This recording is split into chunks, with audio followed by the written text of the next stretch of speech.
ابھی وہ اگلے دن ایک مولانا صاحب نے میرے خلاف کلپ چڑھایا ہوا اور صحابہ جنگوں کی تکلیف اٹھائیں اور آپ کے بابے نگاہ مار کے کافر نہیں اپنا وضو کرانے والا مرید ساڑ دین. یہ الفاظ اس کتاب میں سے اس کرامت جہاں پہ وہ لکھی ہوئی ہے وہ نکال کے بتا دو. ہم کہتے ہیں رکو ذرا صبر کرو آگے چل. انہوں تو لیزر ماری اپنی اکھاں دی. مجھے لگتا ہے یہ ساری ہالی ووڈ کی فلمیں جو ہے نا یہ بزرگوں کو ہی دیکھ کے بنائی گئی ہیں آنکھوں سے لیزر نکال کے. سر اصل میں نا یہ چیزیں ایتھکس سے تعلق رکھتی ہیں. یہ چیزیں ان لوگوں کو سمجھ آتی ہیں جو کبھی کسی بزرگوں کی صحبت میں بیٹھے. تو چپ کر کے مسئلہ دی دار لائے باہر نکل. جو شروع سے یہ نعرہ لگاتے ہیں کہ بابے شاہی کوئی نہیں کہ جی یہ اولیاء کی شان کو نہیں مانتا, یہ کہتا ہے بابے شاہی کوئی نہیں. نہیں جناب میں یہ نہیں کہتا بابے شاہی کوئی نہیں, میں کہتا ہوں میرے نبی سا ہے ہی کوئی نہیں, تیرے بابے شاہی کوئی نہیں. بھائی جو بابوں کو شاہی کوئی نہ سمجھے, بزرگوں کے ساتھ کبھی بیٹھے ہی نہ, والدین کا نہ فرمانو, والدین کو کوئی چیز ہی نہ سمجھے, یعنی ایک غریب اور تو بدتمیز. تو بھائی جان ایسے بندے کو سمجھ میں نہیں آتی, لیکن ہو سکتا ہے آپ نے بزرگوں کی صحبت اٹھائی ہو. فرمایا مینوں ادھ نال پیار ہے. بزرگ مستحب کے اوپر اتنا زور اس وجہ سے دیتے ہیں کہ جس کا مستحب پکا ہو جائے نا اس کے نفل اور اس کے فرض پکے ہو جاتے ہیں. ہائے ہائے ہائے انجینئر صاحب کیا بات ہے, سبحان اللہ. بس انہوں نے یہ نہیں بتایا کہ دین سیکھنے کا صحیح طریقہ کیا ہے, قرآن و سنت پڑھنا, باقی ہر شے تو انہوں دسی ہے انہوں نے. کیونکہ بندہ خصوص کا انکار کرتا ہے تو پھر نصوص کے انکار تک پہنچ جاتا ہے. اب غوث پاک نے جب اس کی طرف جلال بھری نگاہوں سے دیکھا, نگاہ ماری جناب, تو کوئی اس لیے نہیں دیکھا کہ اس نے کوئی حرام فعل کیا, نہیں, آپ نے اس کی طرف دیکھا, وہ تاب نہ لا سکا غوث پاک کی جلال بھری نگاہوں کا. یہ کیا بات کرتا ہے یار. اس کا وقت پورا ہوا تھا, اس کی ڈیتھ ہو گئی, کہاں لکھا ہوا وہ جل گیا, اس کو جلا کے بھسم کر دیا, قتل کر دیا. آجا بابا جی آجا. باپا جانی جو ہے الیاس قادری صاحب, اس وقت سب سے بڑے ان کے غوث وقت ہے نا, انہوں نے شیخ عبد القادر جیلانی المتوفا 561 ہجری سے متعلق ایک کتابچہ لکھا ہے, جنات کا بادشاہ. وہ چینی جن والا, وہ چینی جن جس میں وہ واقعہ بھی ہے. اچھا, اس میں انہوں نے ایک واقعہ لکھا ہے, اور واقعہ نہ صرف لکھا ہے بلکہ ان کے جو چھوٹو مولوی ہیں نا وہ ویڈیو میں بھی بیان کر رہے ہیں اور اس کو ڈیفینڈ بھی کر رہے ہیں. شیخ عبد القادر جیلانی کو کچھ لوگ ملنے کے لیے آئے, تو جب ان کے پاس پہنچے تو ان کا ایک جو غلام تھا اس نے لوٹا جو رکھا تو لوٹے کی ٹوٹی قبلہ کی طرف نہیں کی. تو شیخ عبد القادر جیلانی غوث پاک سرکار رضی اللہ تعالیٰ عنہ کو اس پر ملال ہوا, تو آپ نے جلال سے اس کی طرف دیکھا تو وہ آپ کی نگاہ کی تاب نہ لاتے ہوئے جاں بحق ہو گیا. اور ان تعلیمات کو یہ قرآن و سنت کے مطابق سمجھتے ہیں, ہم کہتے ہیں یہ بھی فراڈ ہے. اس میں پتہ کیا لکھا ہوا ہے واقعہ, کہ شیخ عبد القادر جیلانی رحمۃ اللہ علیہ کا ایک مرید تھا, وہ انہیں وضو کروایا کرتا تھا. ایک دن اس نے وضو کروانے کے بعد جو لوٹا ہے نا اس کی ٹوٹی قبلہ رخ رکھنے کی بجائے تھوڑی ہٹا کے رکھ دی, جان بوجھ کے نہیں, بے دھیانی کی وجہ سے. تو کہتے ہیں جی شیخ عبد القادر جیلانی کو اتنا غصہ آیا کہ انہوں نے نگاہ مار کے نا مرید کو جلا کے راکھ کر دیا, اس کی روح پرواز کر گئی. وہ مرید جو بیچارہ اس امید میں اپنے بابے سے اٹیچ تھا کہ یہ میری حفاظت کرے گا, وہ خود تو مرا, بابا بھی مار کے چلا گیا. ہاں ظاہر ہے بابے نے قتل نہ کیا, 302 لگتی ہے بابے کے اوپر, ہاں ذہن میں رکھیے گا. تو ان کے بابوں نے ان کی آخرت کیا بچانی ہے, ان کے مرید اپنی آخرت بھی لے ڈوبے, بابا بھی نال ہی لائے گئے. تو کہتے ہیں اس کے بعد پھر انہوں نے نگاہ ماری لوٹے کی طرف تو ٹوٹی سیدھی ہو گئی. ہم آپ کو مثال یہ دے رہے ہیں کہ موسیٰ علیہ السلام کی جیسے نیت نہیں تھی اس کو مارنے کی, سامنے والا تاب نہ لا سکا, تو غوث پاک کی بھی اس کو مارنے کی نیت نہیں تھی. غوث پاک نے اس کو جلال بھری نگاہوں سے دیکھا, وہ تاب نہیں لا سکا, غوث پاک کی جلال بھری نگاہوں سے ڈر گیا. خدا دا نا جو ہے, شکر ہے گوریاں نو اردو نہیں آندی, تو انہوں انگریزی نہیں آندی. جو اسلام کی پیٹھ میں تم لوگوں نے چھرا گھونپا ہے جھوٹ بول بول کے, اس کی روح نکل گئی. اور اس کے بعد یہ کہ غوث پاک نے ٹوٹی کی طرف دیکھا تو وہ سیدھی ہو گئی, تو پہلے ٹوٹی کو دیکھ لیتے. Point to be noted. اچھا اگر پہلے ٹوٹی کو دیکھ لے تو بعد میں وہ نہ مرتا اگر اس کا ٹائم پورا ہوا ہوتا. ایک گل کسی کو نہیں پتا. ظاہر جب سارا دن بیٹھ کے میمز بناؤ گے تو اسی قسم کی حرکتیں کرو گے. دین پڑھ لیتے تو اس قسم کی حرکتیں نہ کرتے. او بھائی جب غلطی کرنے والا کوئی غلطی کرتا ہے نا تو گھور کے دیکھنے والا پہلے اسی کی طرف دیکھتا ہے. یہ لاجیکلی بھی یہ چیز سمجھ میں آنے والی ہے. بعد میں اس نقصان کو دیکھا جاتا ہے, پہلے نقصان کرنے والے کو دیکھا جاتا ہے کہ کیا کس نے ہے. وہ کہتے ہیں کہ انجینئر جو ہے یہ غوث پاک پہ بھونکتا رہتا ہے, نعوذ باللہ من ذالک. میں شیخ عبد القادر جیلانی رحمۃ اللہ علیہ کو رحمۃ اللہ علیہ بھی کہتا ہوں, کبھی ساتھ المتوفا 561 ہجری بولتا ہوں. ان کی کتابوں میں سے ان کو بتاتا ہوں کہ تم 11ویں ان کے نام کی کھا رہے ہو, اور انہوں نے نماز کا طریقہ غنیت الطالبین میں رکوع میں جاتے وقت اور رکوع سے اٹھتے وقت رفع الیدین کے ساتھ لکھا ہے. تم اسے کہتے ہو مکھیاں مارنا. تو میں غوث پاک کے اوپر نہیں بھونکتا, بلکہ غوث پاک یا شیخ عبد القادر جیلانی رحمۃ اللہ علیہ کی طرف جو غلط باتیں منسوب ہیں نا, میں ان کے اوپر بات کرتا ہوں کہ یہ کتاب و سنت کے خلاف ہے, یہ شیخ عبد القادر جیلانی رحمۃ اللہ علیہ کی تعلیمات نہیں ہے. آج اگر ہم کرسچنز کو جیزس کرائسٹ عیسیٰ ابن مریم کا صحیح سٹیٹس بتاتے ہیں تو کیا اس کا مقصد حضرت عیسیٰ ابن مریم کی توہین کرنا ہوتا ہے؟ بلکہ یہ بتانا ہوتا ہے کہ وہ اللہ کے پیغمبر تھے، اللہ کے بیٹے نہیں تھے۔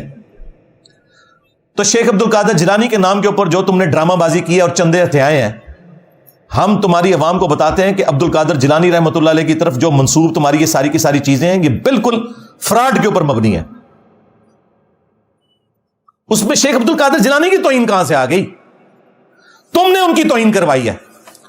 مثلا جب تم یہ لوگوں کو بتاؤ گے، اور تمہارے پاپا جانی جو ہیں مرشدی تار آپ کے خود، پیارے باپا جانی، جب وہ اپنی کتاب میں یہ لکھیں گے اور تمہارے علماء اپنی ویڈیوز میں آ کے یہ واقعہ سنائیں گے کہ شیخ عبد القادر جیلانی رحمۃ اللہ علیہ کا ایک مرید تھا، اس نے لوٹے کی ٹوٹی قبلہ رخ نہیں رکھی، تو شیخ عبد القادر جیلانی نے نگاہ مار کے اسے جلا کے راکھ کر دیا، اور بعد میں لوٹے کی طرف دیکھا اور وہ ٹوٹی ڈر کے مارے مرنے کی بجائے وہ قبلہ رخ ہو گئی۔ جب تم یہ کرامت بتاؤ گے تو ہم یہ کہیں گے بھائی یہ کرامت ہے، کاش وہ پہلے ہی لوٹے کے اوپر نگاہ مارتے لوٹا سیدھا ہو جاتا۔ اور مجھے بتائیں، یہ لوٹے کی ٹوٹی کو قبلہ رخ رکھنا یہ کون سا فرض اور واجب تھا کہ جس کی سزا مرید کو یہ دی جائے کہ اسے آپ قتل ہی کر دیں؟ 302 کا مقدمہ ہوتا ہے قتل نہ حق کا، اس کے بدلے میں بابا جی قتل ہوتے ہیں۔ تو یہ تو ہم عبد القادر جیلانی رحمۃ اللہ علیہ کو بچا رہے ہیں کہ ان کی طرف جھوٹ منسوب ہے، ورنہ وہ واجب القتل تھے۔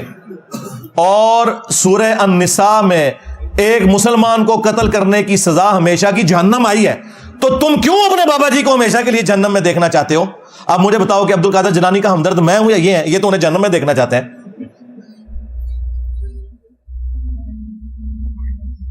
نگاہ مار کے بندہ ساڑ دیا، اور دیکھیں وہ مرید بےچارہ پوری زندگی وضو کرواتا رہا کہ میں اپنا ایمان سلامت لے کے جاؤں گا، وہ بےچارہ اپنے ایمان سے بھی گیا اور بابے کا بھی ایمان ساتھ لے گیا۔ ہاں، یعنی صرف خود نہیں جہنم میں گیا، بابا بھی لے گیا جہنم میں، اگر یہ بات درست ہے تو یہ تو اپنے بابوں کو خود مروا رہے ہیں، انہیں پتہ نہیں کتنا خطرناک کھیل یہ کھیل رہے ہیں۔ اور پھر ہم سے یہ کہتے ہیں جی ہمارے بزرگان دین جو ہے وہ نبی کے طریقے کے اوپر ہے۔ یہ نبی کا طریقہ ہے کہ جی لوٹے کی ٹوٹی قبلہ رخ نہیں ہے تو ساڑ دو بندہ؟ ہائے ہائے،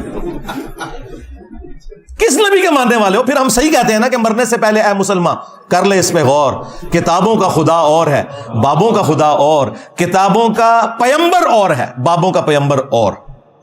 اگرچہ وہ دعویٰ تو یہی کرتے ہیں کہ ہم اسی اللہ رسول کو مانتے ہیں، لیکن پریکٹیکلی وہ ان تعلیمات پہ نہیں چل رہے جو اللہ اس کے رسول کی ہیں عز و جل و صلی اللہ علیہ وآلہ وسلم۔ پھر ہم صحیح تو چیختے ہیں بھائی، کس پیغمبر کی بات کر رہے ہو؟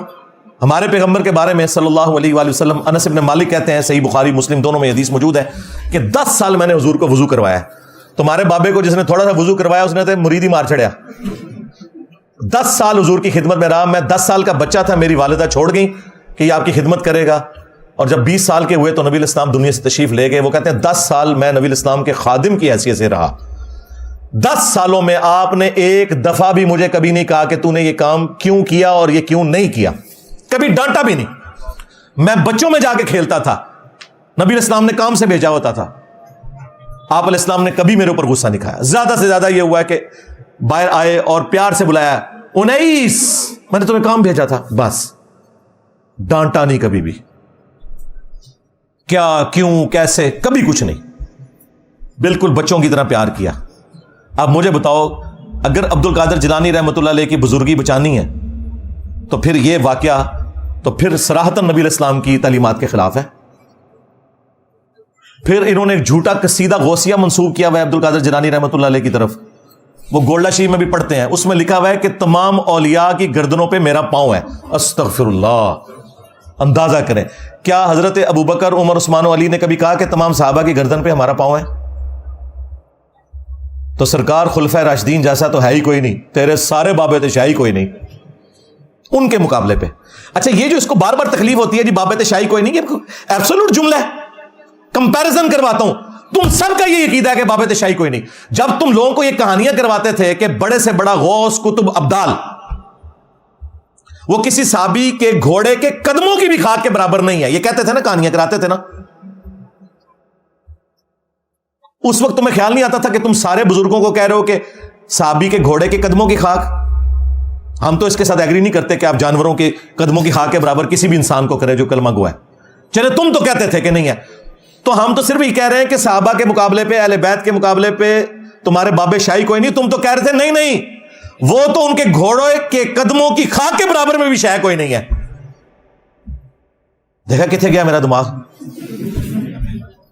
اور یہ کہانی خود ابن کثیر نے لکھی ہوئی ہے، تاریخ ابن کثیر میں بھی. یہ پرانے بزرگوں سے چلتی آ رہی کہانی، یہ کوئی قرآن حدیث نہیں ہے، بس کسی کو جوش آیا اس نے کہہ دیا. تو اس کے مقابلے میں نبی کے جیسا ہے ہی کوئی نہیں، بابے تے شاہی کوئی نہیں. یہ تو صحابہ کرام کے گھوڑے کے قدموں کی خاک بات کرتے تھے. ہمیں تو یہ کہنا چاہیے ان کی ڈاکٹرن میں کہ صحابہ کرام کے گھوڑے اور گدوں کی خاک جیسا ہے ہی کوئی نہیں. تو اڈے غوث کتب ابدال تھے، شاہی کوئی نہیں. ہاں خود ہی کہتے تھے نا، اس کو شعر کہہ لو. میری زبان سے کوئی بات نکلتی ہے تو فوراً گستاخی لگتی ہے. سب کچھ تو تم لوگ خود کہتے رہو اور عقیدہ فخریہ پیش کرتے رہو. تو ہم کسی بزرگ کے گستاخ نہیں، گستاخیاں تم خود کرواتے ہو. اور بھائی جب تم یہ کہو گے کہ تمہارے ایک پیر نے، نقشبند سلسلے کے جو بزرگ ہیں، بہاول حق نقشبند، ہاں وہ بخارے سے چل پڑے، ہاں مریدنی منارے سے چل پڑی، ہاں جی، اور کیچ کر کے اتار دیا، پکڑ کر اتارا. یہ الفاظ ہیں اس مولوی کے، پکڑ کر اتارا. جب تمہارے بابے نامحرم مریدنیاں کیچ کریں گے تو ہم تمہیں نہ بتائیں کہ اللہ کے بندو یہ کون سا دین ہے جو تم پیش کر رہے ہو.